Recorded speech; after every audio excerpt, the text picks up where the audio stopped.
But first, a short lesson. In 1903, in the Tsar's Russia, a vile and sinister fraud, a hoax, was perpetrated upon a great number of people. A book, which had originally been written as some kind of sick satire, was published as fact. And people bought the book and believed that what they were reading was the truth. And because they were outraged by what they read, they grew angry, and they turned that anger into hatred, and that hatred fueled violence and bloodshed against the group of people that the book was written about. Indeed, even after the hoax had been exposed and the book clearly identified as a forgery some 20 years later, by then the damage had been done and the hatred and the violence continued. And because of that deliberate forgery, that fake propaganda printed as if it were real, a vast number of people perished in the most horrific manner. The document I'm referring to is, of course, the Protocols of the Elders of Zion, a disgusting and evil forgery that even after being completely debunked in the late 1920s was still popular in places like Nazi Germany and led directly to the Holocaust. It was the Nazis who perfected the art of visual propaganda, but the communists, the fascists, socialists, indeed all sorts of regimes rely on propaganda to sway public opinion to their cause. But what defines propaganda? They say a picture paints 1,000 words. And throughout modern history, the most powerful tool of public persuasion is the single photograph, often devoid of context, always shocking to look at, and impossible to forget once you have seen it. Nick Ut's Napalm Girl from the Vietnam War is one such photo. It was shocking, unforgettable, and clearly swayed American public opinion against the war. When I was a kid, those photos of starving Biafran babies were equally unforgettable, horrific, and sparked the entire Live Aid movement.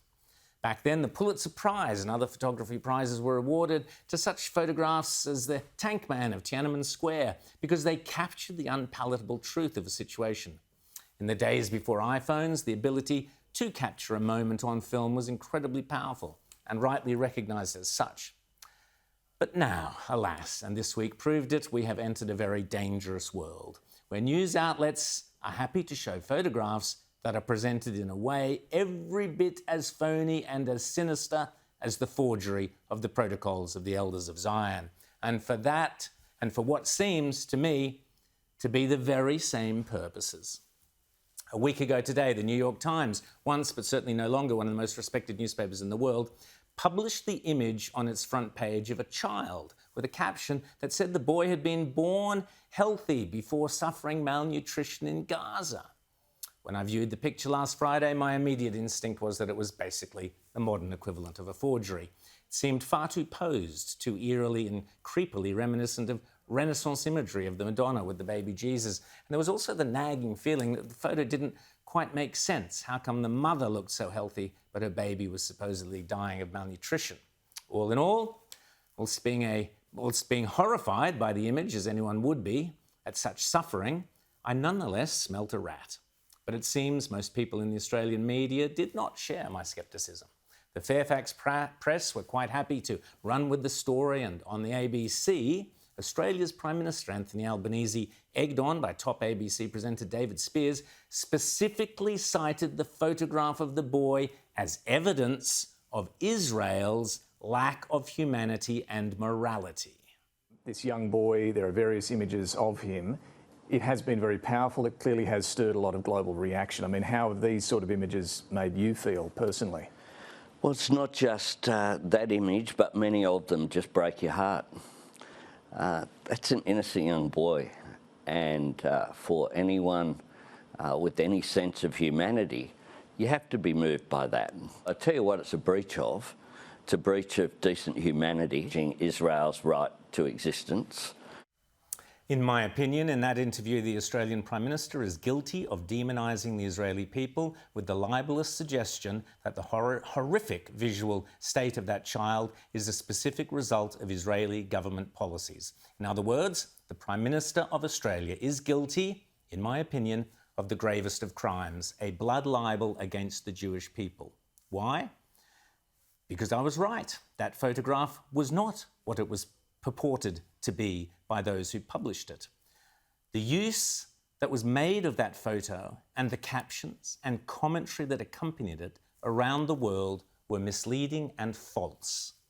On Tuesday, an anonymous spokesperson for the New York Times updated the story by claiming they had new information and that, quote, the child also had pre-existing conditions. In other words, he had severe health problems and looked like that before any alleged actions by the Israeli Defense Forces could have had any impact. Problems he was born with. I literally could take a photo of an Australian child born without any legs 18 months ago and say it is the fault of the Australian government's policies on net zero. That would be the equivalent, in my opinion, and every bit as despicable and disingenuous, as US podcaster Charlie Kirk has pointed out. This weekend, there was an all-out propaganda campaign trying to make it seem as if Israel is intentionally starving the people of Gaza. A deliberate media campaign egged on by the ABC and our own Prime Minister. This is, of course, not the first time the New York Times has had to apologise for a false story demonising Israel. They have plenty of form. 2023, for example, only shortly after the horrors of October 7th, the New York Times ran a fake story about Israel attacking a hospital in Gaza. As regards the current situation, you can believe the Israeli Prime Minister Benjamin Netanyahu, which I do, or you can choose not to. But these are his words. There is no starvation in Gaza, no policy of starvation in Gaza, and I assure you that we have a commitment to achieve our war goals. We'll continue to fight till we achieve the release of our hostages and the destruction of Hamas's military and governing capabilities. They shall be there no more.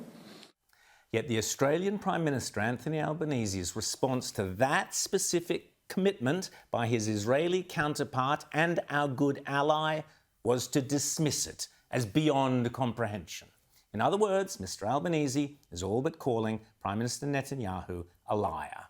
At the same time, the ABC has continued to defend its use of that picture and refuses to apologise for running it.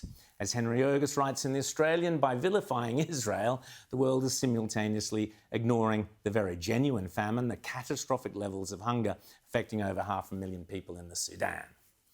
And yesterday there were reports, I don't know how accurate, but they were, that the State of Israel may be planning to sue the New York Times for $10 billion over the story. So let me be crystal clear. The specific use of that photo of the boy and the specific manner in which it was used to highlight the supposed starvation policy, a starvation of the Palestinian people by Israel, published repeatedly without first knowing the relevant context, was, in my opinion, the modern equivalent of publishing the Protocols of the Elders of Zion as fact. It was designed to fuel outrage and hatred of the Jewish state.